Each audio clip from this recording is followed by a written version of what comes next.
Hello, ladies. It's such a pleasure, Allison and Mariah, to be chatting with you about this absolutely brilliant film. I, of course, have known about it for a year before we got it at POV Shorts because we had it at Doc NYC. And I just thought Charlie and Lois were like the two coolest human beings ever. And that's as much thanks to their brilliant story as it is to your brilliant presentation of it.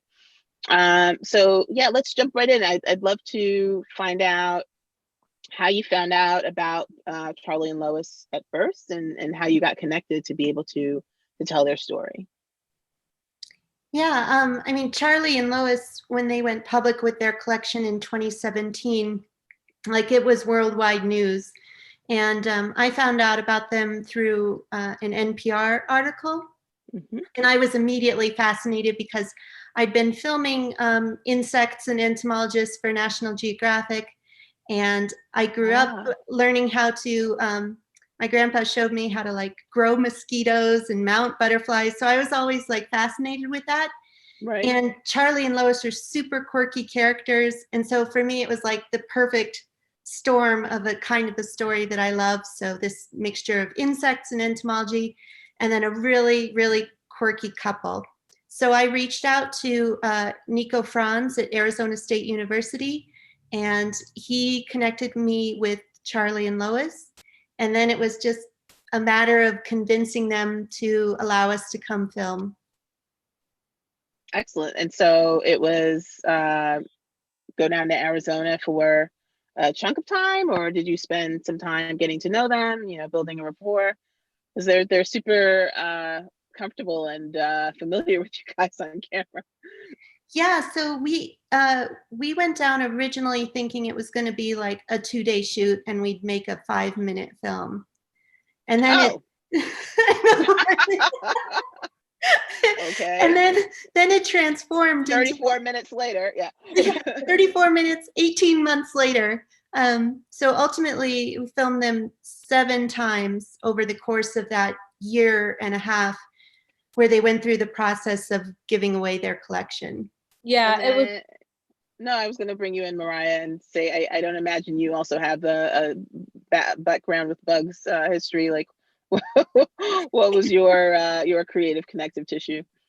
Yeah, so Allison and I had decided that we were going to work on a project together. We met in graduate school in Vermont, and I was working on a film, a documentary, and I had to film out in Nashville. Allison offered to help out.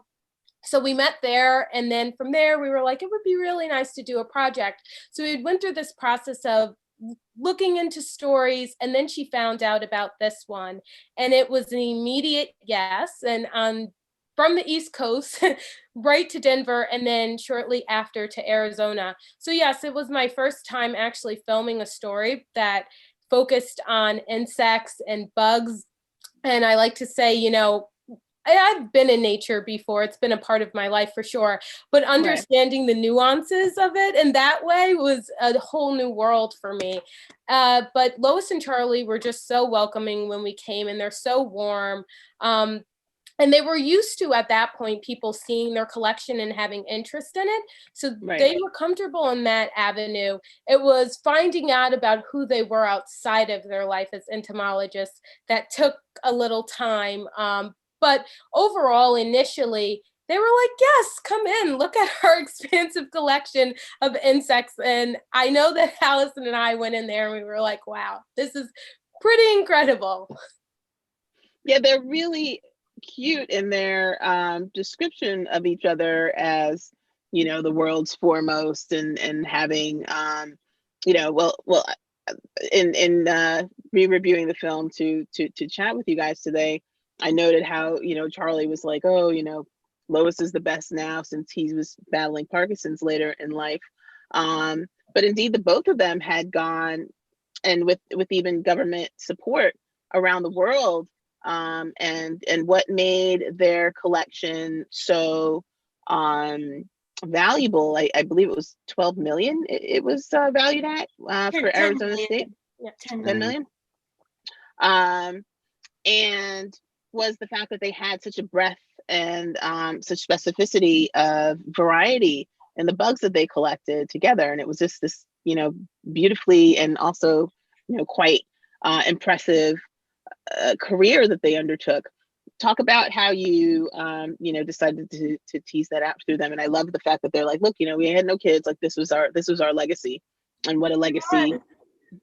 Yeah, the collection was like their child. And I think like Mariah and I, as we were working on the story, we really wanted to strike that balance between their collection and their love for nature, and then also their love for each other, and just kind of that theme of the nature of love.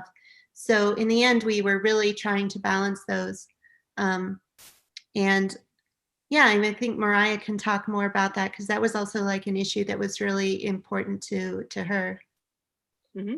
I love character-driven stories, and I love stories that talk about the human condition and really look at people intrinsically and connect both, a greater topic and some social, political, environmental issues, but also underneath it have at the crux of it humans that make a difference in the world. And absolutely. As Allison and I were going down there, her background in featuring stories that deal more with science is incredible. So she really had breadth in that area. And one of the things we consistently talked about was, okay, we know that the science is important. We know that this angle has been told before to some extent, but how can we offer viewers a new alternative perspective of these two wonderful people? And I do think, it's a great question to ask. Did they initially, were they initially ready to just bare their soul to the world? No. And that wasn't the case. Usually we aren't. Even in our 80s, when you're wanting to tell your life story, there's some reluctance. Yeah, that took some time to get them to warm up. Oh, most definitely. Yeah. Yeah, I remember the first interview we did, I had asked them, one of the questions was, did you ever want or have, children? And I think Lois's initial response was, we're not going down that road. Because I'm sure they never got that question before. Yeah, and I think, particularly from their generation. It was a personal issue that eventually she talked about it on her own terms. Right. I think it was like the 5th or 6th time I went to Filmer that she brought that up on her own, that how they'd, wanted children, but it wasn't something that could happen for them. And so the collection became their child. Mm-hmm. And I thought that was really, really poignant and sweet. And in terms of like putting the film together, I think that had to be one of the segments that was the biggest discussion that we talked about, is whether or not to include that, because it is something sensitive and no one wanted Lois and Charlie to feel uncomfortable in any way. And the editor, Chelsea Jackson, was included in that conversation, as well as, is it the right thing to put that in? And ultimately, it was the right thing, and it was necessary for their story, because you really could understand how they could have that experience of not having children, but that allowed the door for them to devote their time even more to their collections respectively. Right. I want to turn a little bit to some of the creative craft that we see on display here, specifically the animation and the score, which you don't often get this type of original score in a documentary short. And my goodness, it so enriches the film. Please share about your decisions to add these, original creative components to the telling of Charlie and Lois's story. Yeah, I mean, I can talk about the music. I think Mariah's the authority on the animation, but for the music, it was composed by Mark Crawford, and he's a friend of mine. And we went to him with this story, and he wanted to compose the whole score. And he based the original love song off of a love song that he'd written for his wife that he'd been kicking around in his head for a while. And then when this project came along, he was like, it's a perfect fit.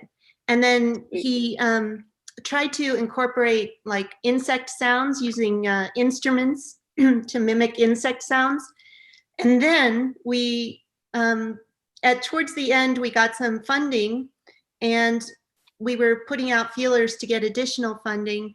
And I asked Mark, what would, if you had something on your wish list, what would it be?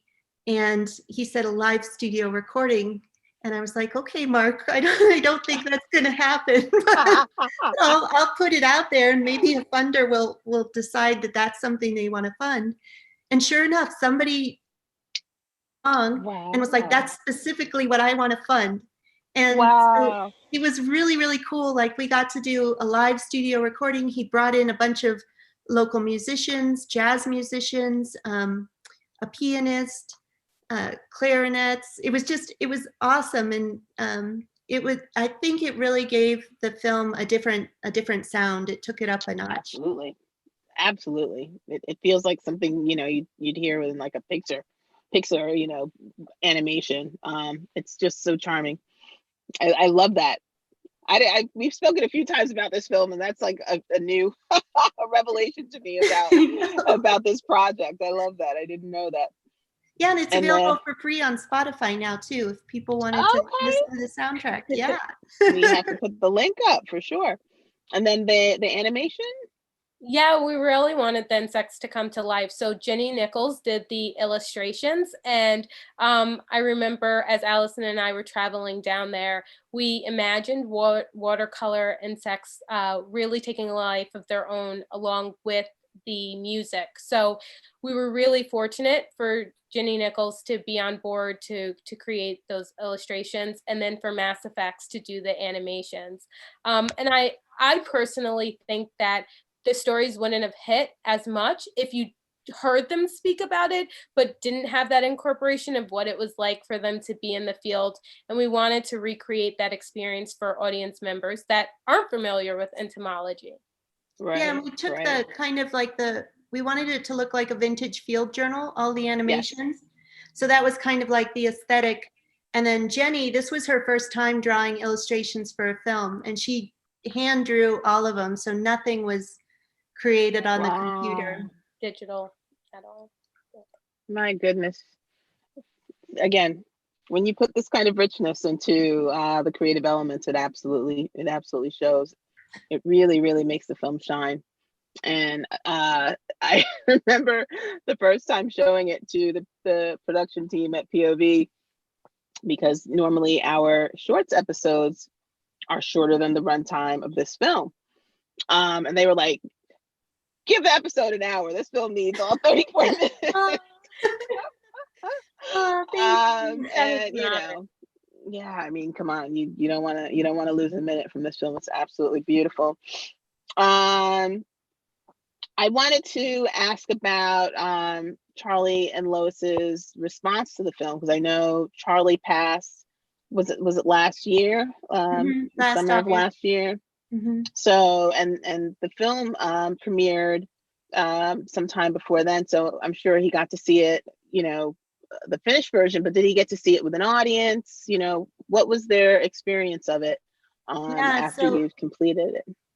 So actually, there's kind of a funny story behind that. I took a cut down there to them in Arizona to see, and I wanted to do it in person because I just felt like more comfortable to me. And so we set up a little screen at the entomology department and brought Lois and Charlie in, gave them, paper to write down their feedback. And I remember the first thing I told them was, we're going to call this the love bugs. And their initial response, they did not like that title, because a love bug to them is a pest insect. And so that the other entomologist had to explain to them that it's also an idiom for two people who are connected so tightly that they're almost like one person. And so I was watching Charlie write down his notes before the film started, and the first thing he wrote down was the title, The Love Bugs. And then he wrote next to it, he wrote no, N-O in big letters. And he underlined it and he put exclamation points. And I was like, oh gosh, this is not getting off to a good start. Oops, back to the drawing board. But you got them on board eventually. Yeah, so they watched it, and at the end, like the first thing Lois said was, I can see now why we're so funny and why you called it the love bugs. And then it just kind of took on a life of its own. And Mariah can probably talk about like that we premiered at Mountain Film and how they came on screen and were there. Yeah, so they did both get an opportunity to be a part of the screenings, and it was really nice to see them appear at Mountain Film, and both Charlie and Lois. And they also had a screening at Arizona State University. Wonderful. So they did have an opportunity to see it, and then to see the audience really be awed by them.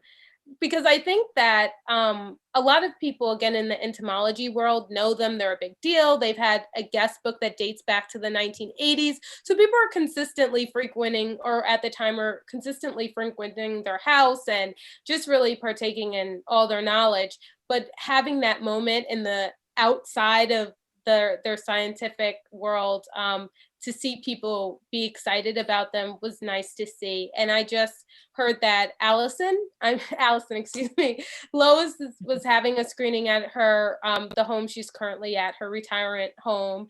And Allison has shared before that she brings her cases around to people. So it was nice to talk to her and hear her just be so excited. And she did make a note that she was really, really honored that the film was on PBS. So it mattered to her. That's so great. Yeah. I love that. That was a big deal for her that it went on to PBS. And she was even telling me a couple days ago that now the president of their community living center saw the film and now comes around and personally says hello to Lois. And for her, that she was saying that makes her really proud to know that she's considered a valuable member of the community, which I thought was really sweet.